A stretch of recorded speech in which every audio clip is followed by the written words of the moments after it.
Hi, and welcome to Optimizing PCI Express Performance in PCs and Embedded Systems. My name is Mike Alford, and I'm from Genum. This presentation was originally presented at the PCI SIG Developers Conference in July 2009. On the agenda, we're going to be talking about latency. This begins at the physical layer and all the way up to the system level. We're also going to be talking about DMA engine architecture, conventional approaches to DMA, as well as PCI Express optimized. We'll also be discussing root complex characteristics, measured versus theoretical, hazards, race conditions, and interrupt controller design.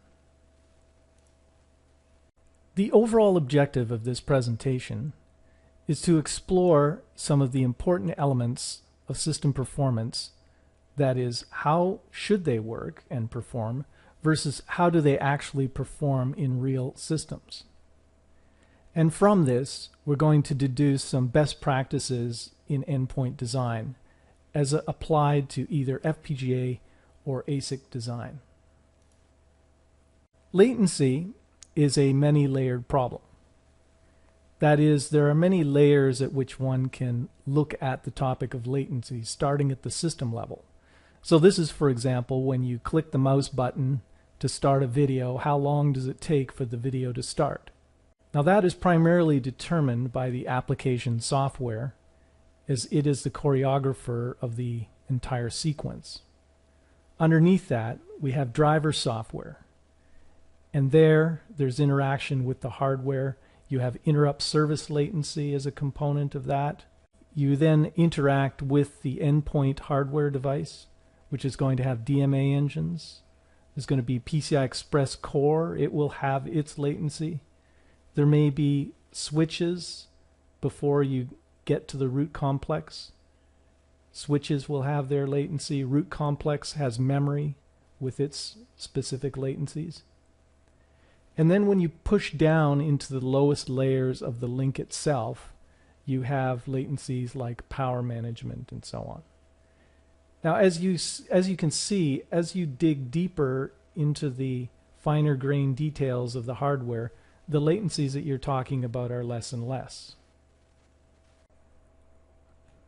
Power management is another form of latency that can occur in a number of different levels.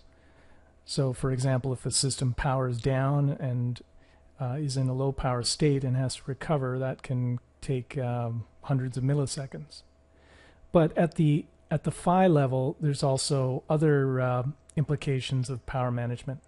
One technique that hasn't really been implemented so far, but is a possible in the future, is being able to switch off a number of lanes. For example, here, if you have a 4-lane device and you only have a little bit of data to send, what you can do is treat it like link B, where you send the data as a packet on just one single lane, as opposed to spreading it across 4 lanes.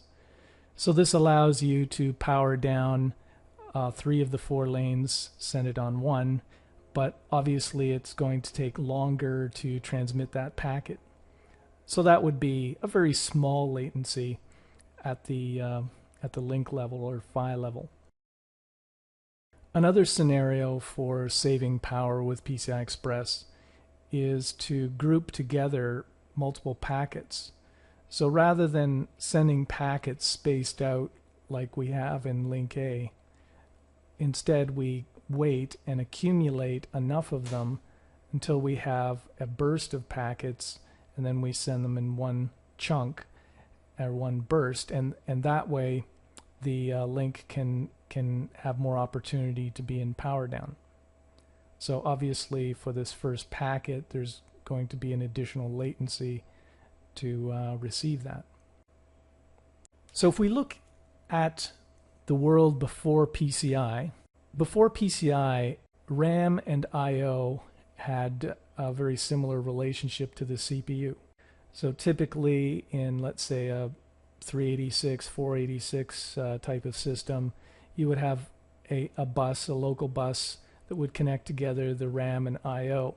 The access for RAM versus the access for I/O was fairly similar. It would be in the hundreds of nanoseconds. In the case of a 486, maybe the initial one would take extra time, but it could do a burst of 4.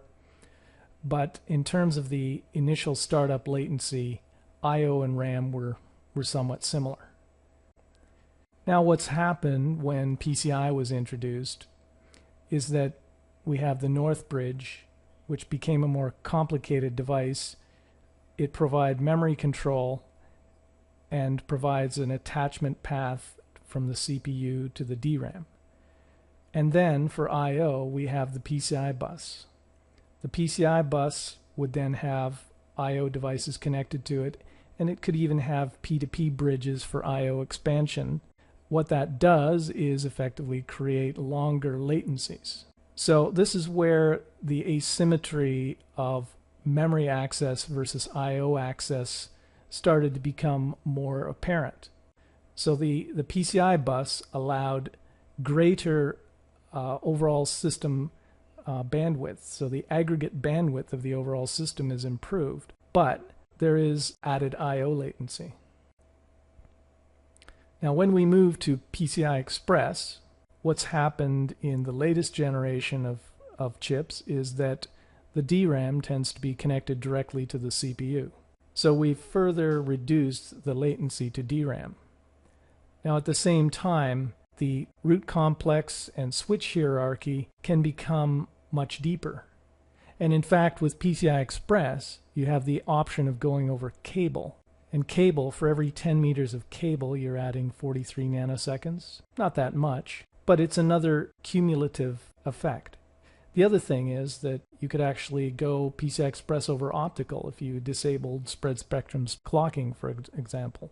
Then you could actually do it over optical. It could be many meters, maybe even a kilometer, and that's all going to add latency. Switches are typically adding a couple hundred nanoseconds or perhaps more, depending on the mode it's operating in, flow through versus store and forward.